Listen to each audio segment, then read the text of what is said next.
On March 18, 2025, the U.S. government dumped into the public domain 80,000 pages of long classified documents related to the assassination of President John F. Kennedy.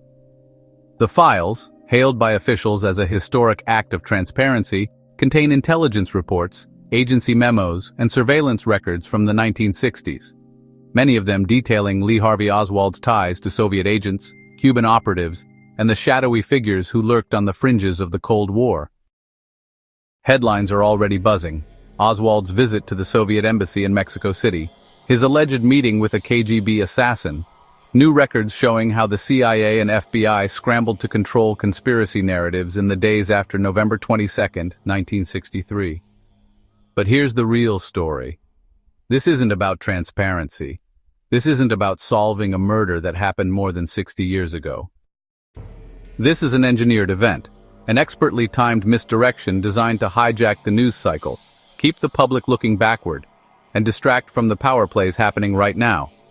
Because while everyone is busy digging through historical breadcrumbs, trying to piece together the ultimate whodunit, today's intelligence agencies are consolidating their control, surveillance powers are expanding, and executive authority is being reshaped in real time.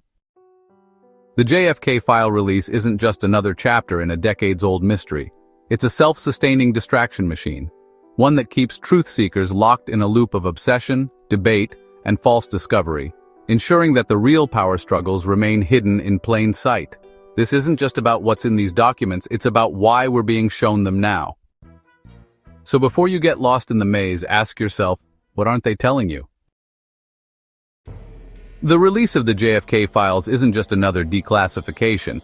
It's a masterclass in misdirection. It creates the illusion of transparency while ensuring that the public remains trapped in an endless cycle of speculation, debate, and forensic obsession with the past. This isn't simply about withholding information, it's about engineering a distraction so powerful that it keeps feeding itself, drawing more attention the longer it exists.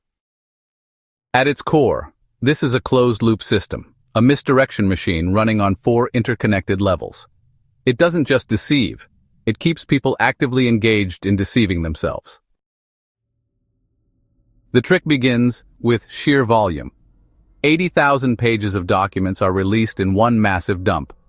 Far too much for any one person to analyze, yet just enough for journalists, researchers, and amateur sleuths to latch onto digestible fragments. It's a magician's sleight of hand on an institutional scale. Don't hide the truth. Just bury it under so much redundant and irrelevant information that no one can find it. By flooding the discourse with endless details, the government achieves something counterintuitive, an illusion of openness. If the files are public, people assume the truth must be buried somewhere inside. This keeps them busy, combing through minutiae, debating which pieces are important, and wasting months on historical footnotes rather than questioning the larger manipulation at play. The result? A perpetual cycle where each discovery only leads to more questions, never conclusions. People believe they are making progress, when in reality they are just spiraling through an endless maze designed to keep them running in circles. And while they're busy searching for hidden truths in the past, they miss the very real and present shifts in power happening right in front of them. To sustain the deception, the system doesn't just rely on overwhelming the senses, it manipulates the mind. The slow, strategic release of JFK files gives just enough new information to make truth seekers believe they are on the verge of a breakthrough. It's the ultimate treadmill. Every new revelation sparks fresh speculation, creating the illusion that history is still unraveling when in reality these tales are long dead. This works because of cognitive overload.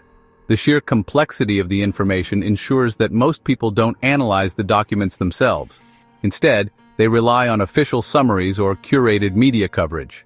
Those sources, of course, have already framed the narrative in predetermined directions, emphasizing certain details like Oswald's Soviet connections or mafia ties, while subtly dismissing others. The final trick: the slow drip of declassification trains the public to believe that if nothing major has emerged by now, then there must not be anything there at all, not just for the JFK case, but for conspiracies. By extending the mystery over decades, the process itself becomes a psychological weapon, sapping momentum, exhausting researchers, and ultimately leading people to accept official accounts by default. And while people are trapped in this cycle, Convinced they are uncovering history, modern intelligence agencies are expanding their surveillance reach, new executive powers are being consolidated, and government corruption continues unchecked. The most insidious part of this machine isn't just that it keeps people focused on the past, it ensures that even within that historical focus, they remain divided.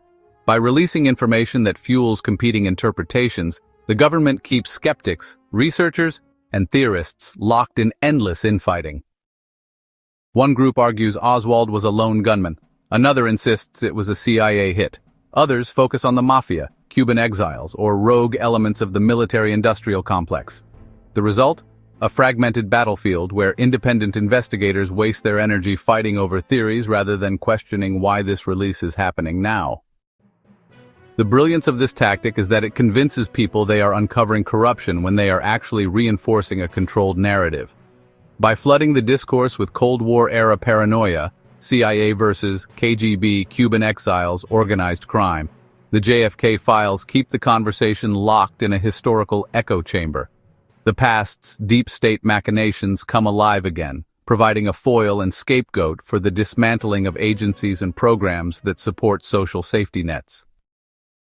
Mainstream outlets further weaponize this effect by covering JFK theories as a kind of intellectual curiosity, an unsolvable mystery rather than an example of systemic government deception. Real investigative work into modern intelligence operations, dismissed as conspiracy mongering. Meanwhile, right now, contemporary conspirators within the government are working to institutionalize narrative control, and the structural shifts in government power go unchallenged. The most devastating form of misdirection is not just controlling what people see, but when they see it. The timing of the JFK file release is not random. It coincides with a moment when major government actions, corporate power grabs, and intelligence overhauls are happening in real time. The environment is prepared so that each new revelation can dominate headlines, flood social media, and hijack public discourse.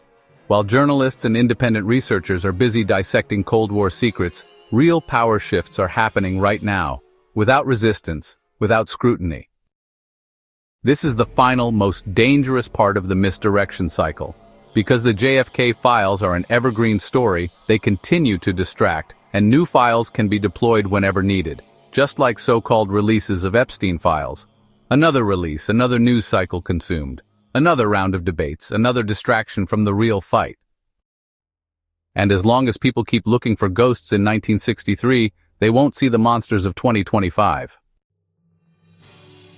These 4 levels of misdirection, sensory overload, false discovery, controlled narrative, and strategic timing, don't just deceive, they reinforce each other, creating a system so effective that it keeps running on its own. Every new file release triggers the same cycle. Truth seekers believe they are uncovering something groundbreaking.